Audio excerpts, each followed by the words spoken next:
ang napakatinding laban sa pagitan ni Arthur at ng Titan Beer na parang kalaban lang niya mga elite mage ng Digatin at may kakayahan pa itong makapagsalita. At dito natin malalaman mga lods na ang drugs na ipinakalat ng mga taga-Alacraya sa Cyrus Academy ay sa Epeutus pala nagmula. Ngunit ginamit ito ni Agrona para sa kanyang pansariling layunin. Kaya huwag na nating patagalin pa. Let's go! And please like and subscribe sa ating YouTube channel mga lods at mag-follow sa ating Facebook page. Salamat! Nagsimula ang chapter na ito kung saan inaabangan naman ng ating bida ngayon ng Silver Panther. Nakita niyang binibiktima ngayon ng Panther ang Raptor Squirrel at mukhang plano nitong gawing hapunan ng maliit na squirrel na to.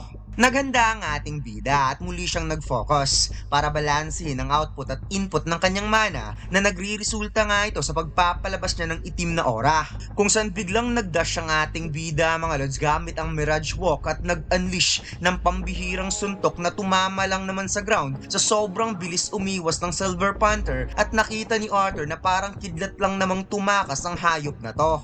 Napadash rin si Arthur gamit ang kanyang Mirage Walk para sundan ng Silver Panther at zumazap nga ang ating bida mga lods sa bilis ng kanyang galawan ngunit nakarating si Arthur sa isang napakalalim na bangin na may sapa sa ibaba at mukhang tuluyan na talagang nakatakas ang Silver Panther. Napasuntok na lamang si Arthur sa puno sa sobrang inis at sinabi na nakita daw siya ni Wensam nung isang gabi matapos siyang mahuli ang Raptor Squirrel. Sinabi sa kanya ni Wensam na ang ginawa niya upang mahuli ang Raptor Squirrel ay isang introductory step sa actual essence ng Mirage Walk.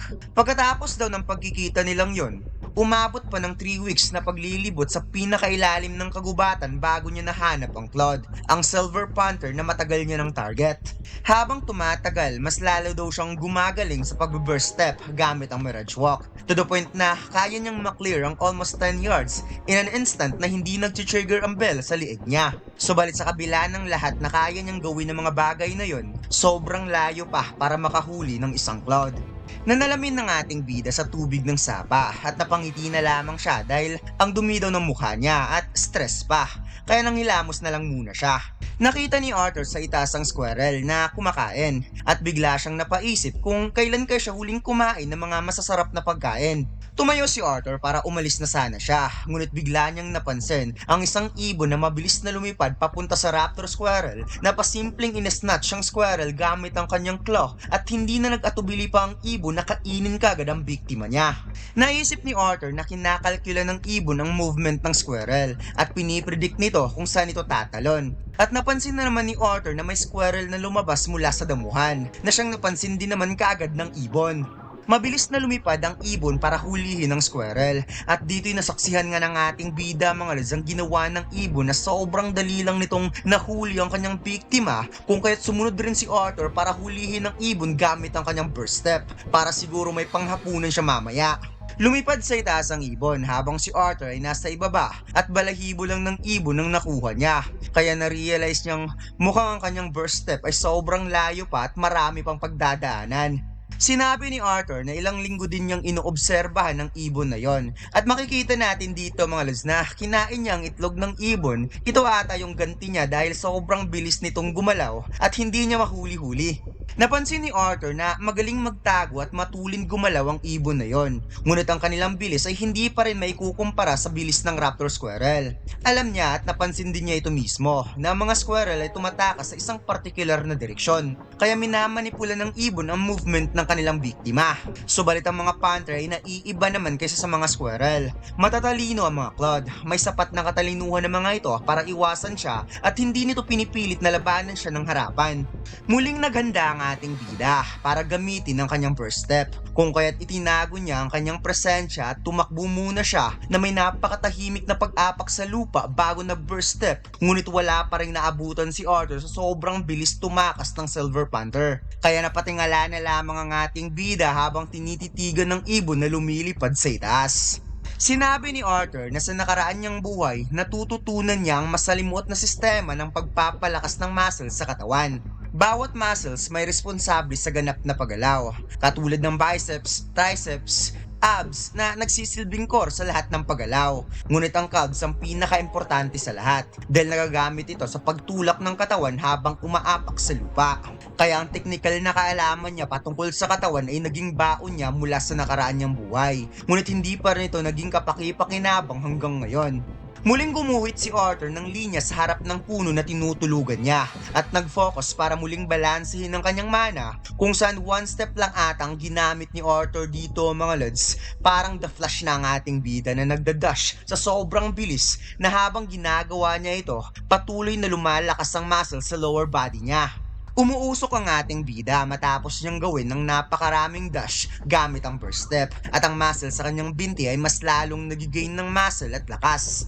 Napakamon si Arthur sa kanyang sarili at sinabihan niya itong hanggang kailan ka kaya maglaan ng oras dito sa panghuhuli lang ng mga mababangis na hayop. Kinaumagahan, maagang naglalakad ang ating bida, ngunit nawerduhan siya dahil sobrang tahimik ng kagubatan at dito'y may napansin siya sa ibabang bahagi ng bangin na parang may ingay. Nakita niyang nag-aaway pala ang dalawang Silver Panther para sa kanilang teritoryo. Kaya naisip niya na kaya pala sobrang tahimik ng kagubatan ngayon, nandito pala ang dalawang to. Parang mga Wolverine lang naman ang mga Panther mga lods na naglalaban gamit ang kanilang claw at nagawa nga ng isa na masaktan ng isang Panther nang tumama ang kanyang atake sa mukha. Ngunit nagulat na lamang si Arthur dahil nakaramdam siya ng kaunting pagyanig at ang puno ay bigla na lamang gumuho mula sa bangin. Nakaramdam din ng pagkagulat ang isang panther at makikitang bumahag ang buntot ng dalawa na parang natatakot at nagbadalingan tumakas ang isang panther. Kaya nagulat na lamang si Arthur na naguguluhan kung bakit tumakas ang panther na yon kung kailan panalo na sana siya sa laban. Kaya napaisip ang ating bida na parang ito na yata ang pagkakataon niya. Ipinigit ni Arthur ang kanyang mga mata upang palabasin ang itim na aura at huminga ng malalim at dito'y biglang nagdash ang ating bida mga lods ng sobrang bilis na talagang nasurpresa sa kanyang panther at kaagad niya itong nahuli ngunit hindi ganun kadali mga lods dahil umikot ng umikot ang panther para makawala at sinundan kaagad ito ni Arthur na nakailang ulit niya pa itong sinubukang hawakan ngunit nakakaiwas pa rin ang panther. Hanggang sa nagawang mayakap ni Arthur ang leeg nito at malakin. Kaya napangiti na lamang ang ating bida na napasabing gotcha. Nagawang makalmot ng panther ang braso ni Arthur at pinilit nitong pumunta sa bangin at ang kabilang kuko nito ay nakabaon sa hita ni Arthur kung saan tumalon talaga ang panther mga lods kaya nakaramdam ng pag-aalala ang ating bida. Nahulog ang dalawa sa bangin kaya humingi ng sorry si Arthur kay Wensam dahil gagamit muna siya ng magic at makikitang ginamit nito ang wind attribute upang makapag-landing siya ng maayos sa ibaba. Napaubos si Arthur sa tindi ng usok at nakita niyang wala nang malay ang panther na kasama niyang nahulog. Ngunit nagulat na lamang siya sa kanyang naramdaman dahil mas lalong umusok at may kakaibang bloodlash yung naramdaman, isang killing intent na aura na kumalat sa paligid.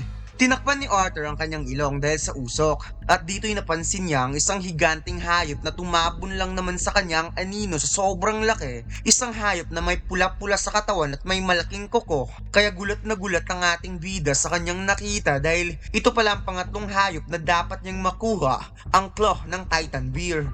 Ngunit napauwi ka nga itong si Arthur mga lods na ito na ba yun? Dahil sobrang liit lang pala ng beer na to. Scam ata yung aninong nakita natin kanina mga lods. Sobrang liit lang pala ng beer na to.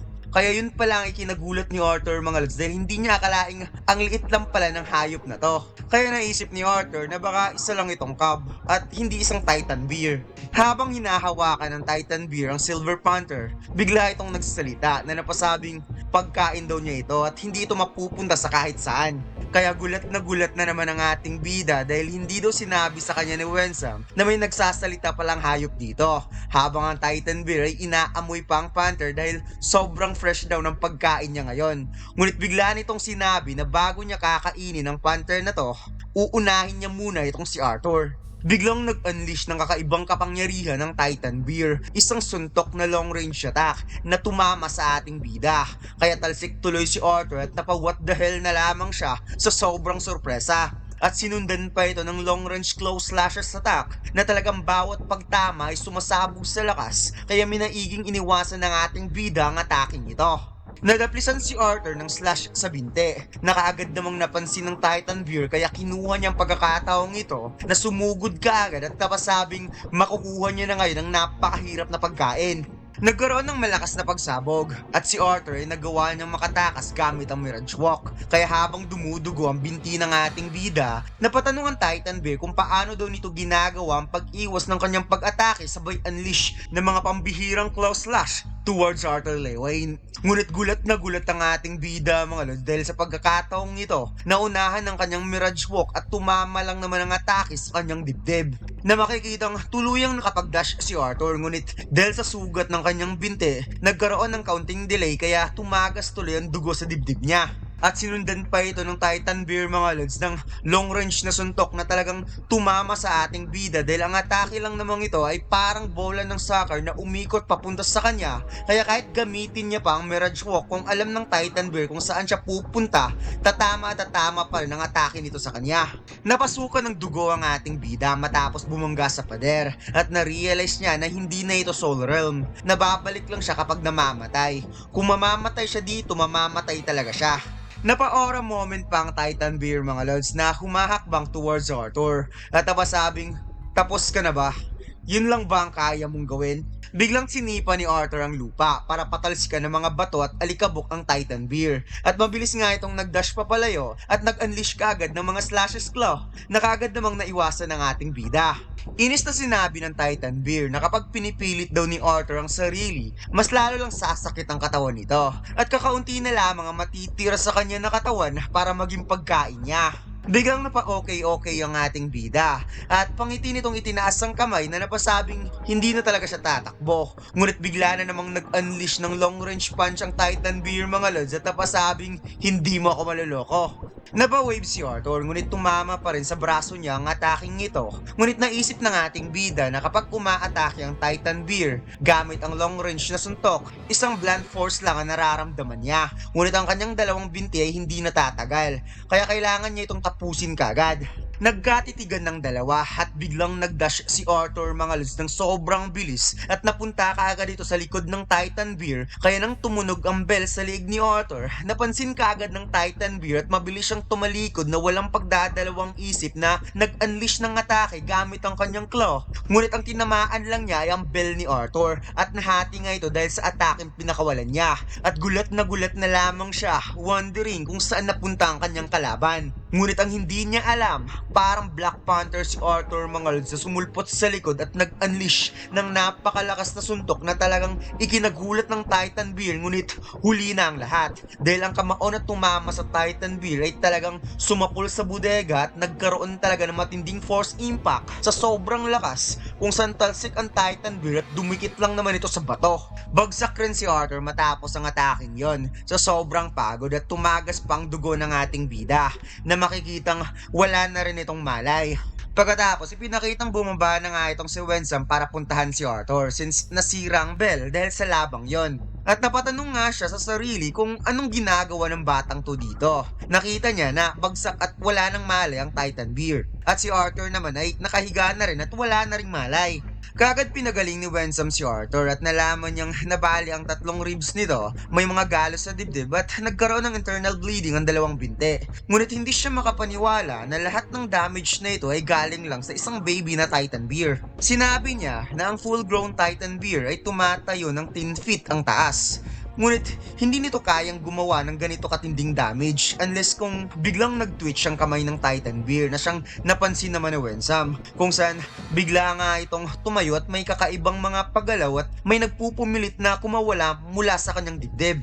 Lumabas ng kakaibang sungay mula sa dibdib ng cab at na-realize ni Wensam na isa itong Demon Lich. Isang tunay na pambihirang specimen na may sariling intelektual na makikita lamang sa EP-Utos. Isang ability na kayang mag-possess ng host at nagagawa nitong palakasin ng katawan at nakukontrol nito ang sariling core, isang kahanga-hangang antas, ngunit napaka-deadly nito para sa mga asura. At sinabi pa ni Wensam na mismong si Agrona ay gumawa ng experiment sa mga nilalang na ito. At nakalikha nga ito ng strengthening serum na siyang ipinakalat sa Dikatin during sa Cyrus Academy attack. So dito pala yun galing mga lods, yung drugs na ininom ni Lucas at Marcos para lumakas. Hinawakan ni Wensam ang kakaibang sungay na lumabas at kaagad niya itong winasak. At napaisip na malas lang daw ni Arthur na sa daming Titan Beer na makakaharap dun pa talaga sa isang hayop na sinapian. Piniga ni Wensam ang hinubot niya kanina at parang naiwan nga dito ang core ng Titan Beer at napangiti na lamang itong si Wensam na napasabi sa isipan na nag-paid off talaga ang paghihirap ni Arthur at ipinakain ni Wensam mga lods kay Arthur ang core na nakuha niya kanina. Pagkatapos lumipat ang eksena kung saan bigla na lamang nagising ang ating bida at kagad siyang bumangon ngunit nagtataka siya dahil hindi niya nararamdaman ang kanyang mga paa. May biglang nagsalita na napasabing, "Okay lang ang binti mo bata, huwag ka na mag-alala. Ang gusto ko lang naman sana na magkikita tayong dalawa na nasa mabuti kang kalagayan."